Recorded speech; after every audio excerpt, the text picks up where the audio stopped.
Akale, it's a beautiful Sunday. Ate tubakulisa nnyo masinzizo mukulikeeyo mukulike ddala. Amwana gye musobodde okuba nti mugenda abagenze okuzza abaana ku masomero. Ate namwe abatasobodde kuva waka nga ogambye nze olunaku luno nduwaddewo mbeeroka ne famire yange ambafumbire ku kyemisana ku kyeggulo atubeerewo atweyagale mbabuuzaako nti muje baleko gyonna gye mukoze aye mutuusizaako engalo. Nabubuuza ku baami mwenna nga ggwe okola obuvunaanyizibwa bwo ng'omusajja ewaka. Ng'okola by'olina okukola bambi mwebale nnyo mwebalire ddala ogabirira famire yo oweerera abaana ate n'osigala era ng'okyali omwami mu maka. Mwebaza nnyo nti mwebale nnyo mwebalire ddala. Nanga okwebaza abantu mwenna abatuweereza message ku WhatsApp abali emitala w'amawanga abali wano ewaka e Uganda abali mwebale nnyo.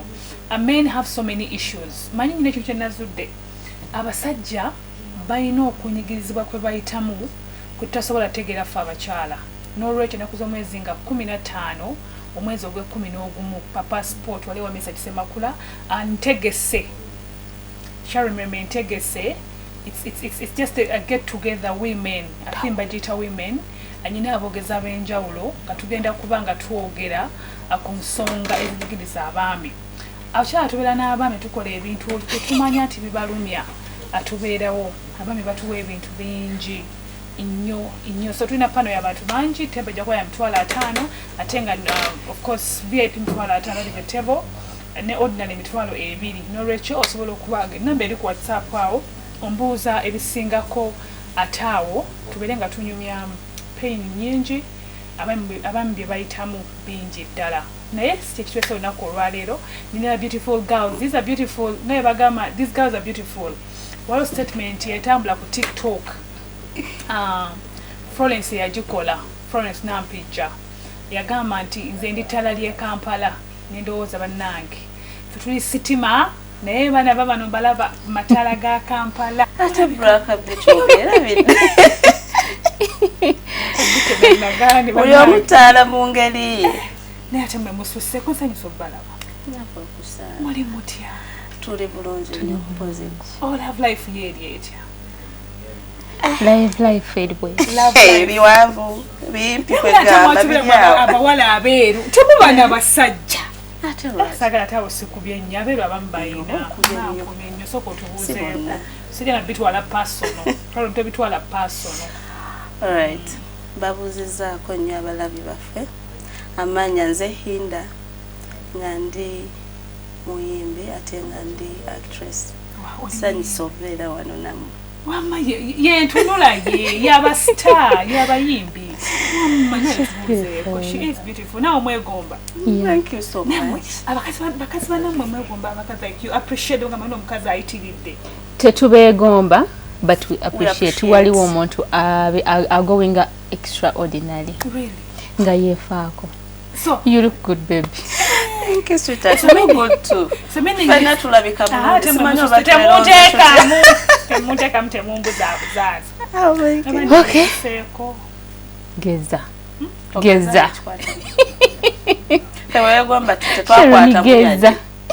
Muri nacho. Geza. Charo ni geza. Bali kunze. Tuli kugwe. Fena hata naye mzanyi wa film wale atandise tuli kugwe. Alright, my name's nze Namkwaya Whitney tegachuka ne bonsangawa. Yegwe. Yenze. Yo, Namkwaya Whitney, actress,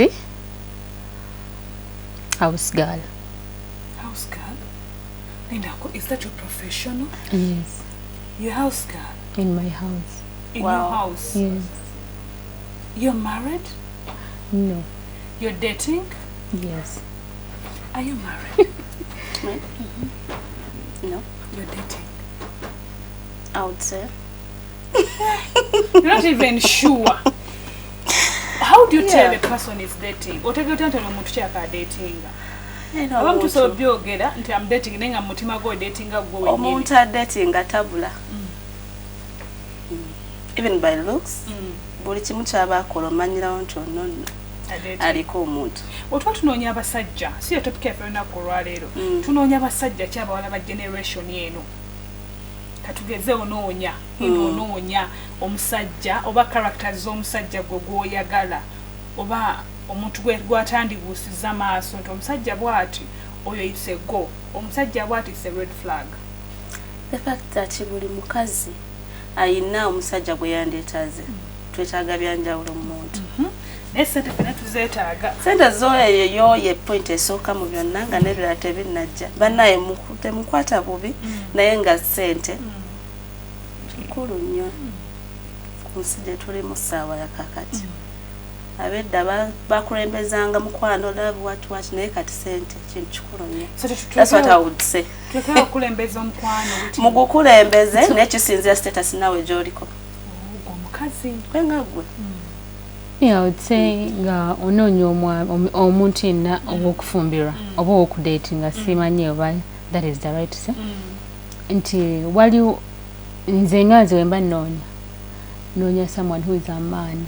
Kubanga waliyo omuntu nga who is a man ngali mature.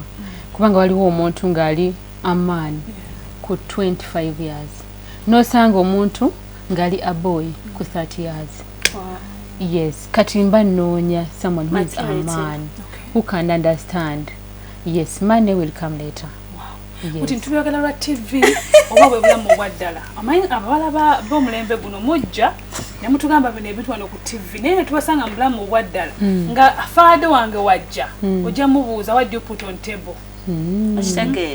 No, but me nze sigenda kwogerera buli omu ali eyo but me as me maturity and peace. Kubanga oyinza oba ne ssente zo nontulugunya and I be a trash. Nga balaba nfuluma mu nju nga mulimu ssente naye nga sifuna mirembe. And what is that? Is that love? Money doesn't buy life. Yeah, true. Naye bw'oba ne peace emirembe money will come. Siyina kingoba. So that omusajja gwosinga ssente ye nga tayina but you're doing better than him. Could you? Mpozi nga Katonda akireese naye sisobola kuba mbanja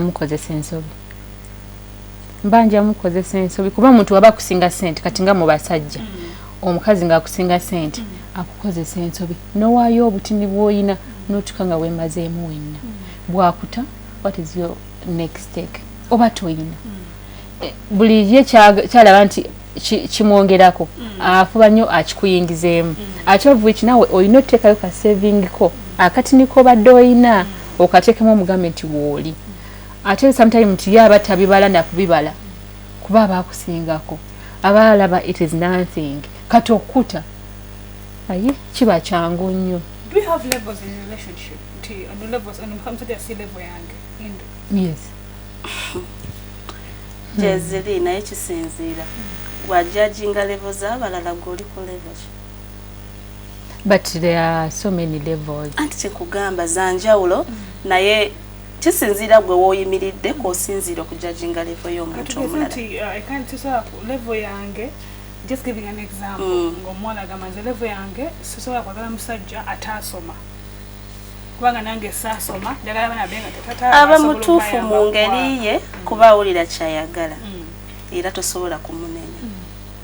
Naye nze ŋŋamba tosobola kujajinga muntu olwokuba teyasoma ate nga asobola okukola ebintu by'ebimu n'omuntu oyo eyasoma.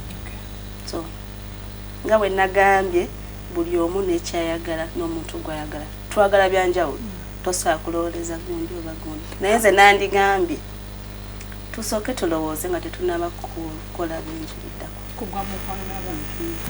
Manya nti oyitawo toyita.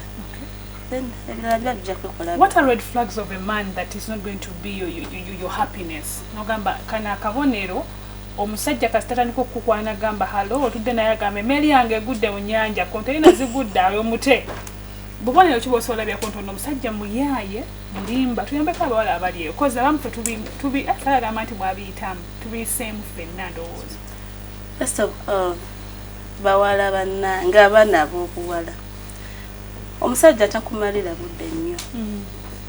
Beerako ne time gy'ogamba nti kati nfunye ogaayoyo omusajja ono ankwanye leero kamuwe ebbanga bwe riti gy'omanyi nti mu bbanga eyo ojja kuba okakasa nti mu butuufu omaze okukola ki okwetegereza omusajja oyo. gwe wetunulemu nawe otunulemu bikibya ekisinze engeri mba mwogeramu n'ebigenda maaso n'ebikolebwamu so osobola okumanya nti mu bbanga bwekyo ono omusajja aba talina like point gy'atadde ku mmeeza red flags aba talina gyakutwala kati musobola kumala kangezese like nobeera n'omusajja for 6 months naye mukyali awo just mwekola amasimu ga hi what's that abakutwalira budde I can't do that. Yes, I can't do that. You can do what? Like checking 6 months nga we are dating ninga sina chenalabye from you. Are you studying me to get what? To get what? PhD what? Bond ebesuse omuntu anakutwala maaso bakala nakuwasa kufa abakyala banga era bwabazenga na mission yakuwasa era ajja kugamba baby nzize naye this is what I need from you. A man can tell you I want to marry you. Of course. They tell you. Yes. Why not? I want to marry you. I want to use you. I want us to have fun. Of course omuntu anakuyuzinga nawe omulaba. Naba tachigana. Atakwagala oba omulaba. Wabaganye mute. Omuntu. Into bite. Lwaki akutwalira emyaka n'emyaka yo dating ukishi osoma mu muntu. So 6 months omuntu wosobola otegeera nti omuntu ono amalira budde. That's what I would say. Me I would say the level but bane twina akantu when we are in love ketubuusa amaaso nze kankubulire Sharon you're my friend naye omuntu ataasoma tuba tetugendagenda wala nawe banange waiting ataasoma bote bayina Sharon let me tell you anti my point of view ate basinga okuba obulungi you realize it anti my point of knowledge let me tell you yes Sharon akantu kebayita okusomako kantu kagenda wala I would give an example naye obanjireke let me give it twabadde ku TikTok nga bano aba Infotrust nga alina video gyagala tutambuze etuke ku nanyini Amazon naye nze nalowooza nti manager w'ekyo kizimbe teyasoma kubanga toyinza kubanga oli ku simu ng'okyade na loud nga abantu bakwesibyeko for 3 times bakusasule naye ng'obeera bagamba bajenca katale ne baleeta ssente omuntu akubidde essimu nga yeetaaga ssente bazireese wabula ate obagambye badde enca ate nga kukubidde yeetaaga ssente nga bano abali ebweru baagala kusasula naye nga omugambye toyina ssente they want to give you money ogamba toyina ssente ate bagenda ozikuwa obagobye and what is that butasoma ekyo kintu kyagenda wala ate common sense it's not common but it's common sense. It is not common in everyone. Okay. Yes. So men are there in a common sense. Bunch. You sure? Not only men. Bunch. And women. We talk about ngoli mu relationship. Ngogira bangetambula ngeri serious. Na yenga moyo serious relationship. Nga mulimu endala atenga na yeri serious. What is that? But here, mwana mweze sinabira. Wala bakoze bitu. Relationship. Get serious. But in that very serious relationship, there is another serious relationship in that serious relationship. Is my point out? Omusajja omu muleka abakazi babiri. Nyo. Oh, kati amukitegedde. Oba abasajja bano, but do men know what they want? They don't know. No, Lucy. Yes, but some on 105% they know. Why do you say men the know rest, what they want? They don't know. Are you sure? Right. 100. Sibonna. Olw'ensonga waliwo osanga omusajja ne mubeera mwenna nendowooza waliwo ebibakyusa naye kitegeeza nti oli abadde tategeera bingi ebikemo bingi so abantu tusinkana ebikemo bingi ebyenjawulo mu bulamu buno so oyinza otandika ekino ogamba kati wano wendi ntuuse naye omusajja oba gwe omukyala nofuna ekikuwukula mu byonna tulina okuyiga engeri gye tusitikinga ku kintu bw'oba omanya nti kino kyoyagala kyagale n'omutima ogamba nti nno tulina omumanya ne tusitikinga ku bintu abakyala oba abaami obutawuguka biki ebituwugula ffe abakyala butamanya kyoyagala. Thank you very much. Acha mumanyi kyemwagala. Yes, tumanyi kyetwagala. Abamu nga bwomanyi basides abamu olusamu tebamanyi n'abasajja kyekimu waliwo abamanyi waliwo abatamanyi so tumanyi kyetwagala naye okutegeera si kwa buli omu si kwa buli omu nedala ajja kunsonyiwa naye okutegeera si kwa buli omu ate obeera mu relationship stop understanding more. Lekera okutegeera ennyo. Yes. Bw'obeera mu relationship lekera okubanga bw'oba olina omuntu ne waaba akuwadde excuses you understand immediately. Ne wagamba munange emotoka yafudde inoteekako omupiira. You'll understand nti bambi kasigenda kusaba kyenjagala kuba emotoka yafudde omupiira. There is someone agenda okusaba sente bazimuweerewo wadde emotoka yafudde omupiira. Basoke bazimuwe. Gwali understanding ebyo biri it will come later. So stop understanding mbunenge partner wange ayina ebizibu ate ayina byalina okumaliriza so kankendeze ku byetaago mukwani go high. Sometimes we need to understand naye waliwo otayina kusuka. Kyenagamba eri nti atakwagala oba omulaba waliwo omuntu kogamba kyono I can understand. Naye waliwo kyotunamula okuva emabega bati wabaddeewo njawulo. Why would you understand him? Kuba oba kituufu obeera okimanyi. Kuvira ddala emabega badda kuyisa engeri gy'ayagalamu. Kati lwaki ssaawa zibakuleetera ensonga lwaki leero lwakusabye olukusa nti please understand me emabega lwaki baleeta kusaba? Oh, so that is your point of view? Kyentegeeza mu ekyo waliwo abamu be tulina okuunderstandinga waliwo n'abateetaagisa. So when it comes to men, can you guys date married men? if he's there. Omusajja musobola obbaga. Yes, dating. Tukyanyumya mugozi y'abawala. So dating a married man. Can you guys? Whitney, you can date a married man. I can. Ngakugambye ndi mufumbo. Ate watakugamba n'okyezuulira. Inkuta. What is the difference? Anti kati abatakugambye mazima bakitegeeza bingi byakukwesa byotamanyi. Yande mnagenda relationship era agenda kukwekebya sina kinda kufuneka ati omu being open na kukwese it ngata attracts peace. Yes. So bwongamba nti omuntu yes nenyinyonyola nenkutegeera kubanga waliwo omuntu okuba omufumbo naye nga ali mu kifo kikyamu nga ere gyali gye wakyamu. My God. No. Give an example. Kachiringa okuba omukyalo owokubiri owokusatu. Me I can be number 2 ku muntu omutuufu. Oli musiramu? Nobeera no. I can be number 1 ku muntu omukyamu nembeera number 2 ku muntu omutuufu. Kyova olaba nkugambye sisobola kugoba muntu ali married. We do mistakes. Okay. No tomera accident. Nekuteekayo. No man work soulmate wa witini. Nawe number 2 nenga a piece of yakuwa a piece mu bulamu.